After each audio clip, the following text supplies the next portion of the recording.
مين؟ أسماء، دانا أو سيدي محمد؟ أها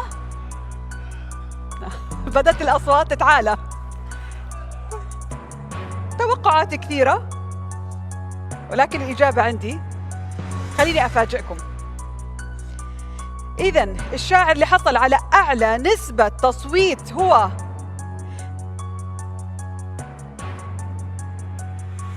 سيدي محمد المهدي من موريتانيا. ألف مبروك.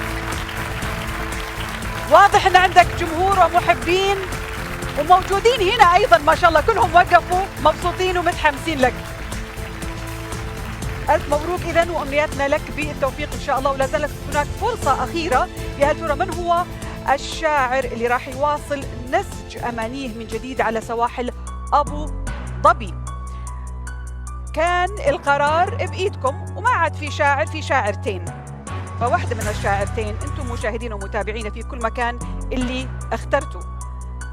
راح نشوف مين المتأهلة الثانية معنا.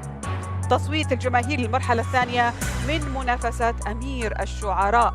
راح نقول ألف مبروك لمين؟ أنا راح أقولها. جهزي تليفونك عشان تكلمي أمك وأبوك وتخبريهم. دانا ألف مبروك، اللي قلت إنك راح تكلميهم وتخبريهم. أتوقع إذا يتابعونا على الهواء صاروا عارفين النتيجة. ألف مبروك وبالتوفيق إن شاء الله، وحظ أوفر يعني لأسماء اللي راح تغادرينا، ولكن وصولك لهذه المرحلة بحد ذاتها إنجاز. ألف مبروك، كل التوفيق لك إن شاء الله.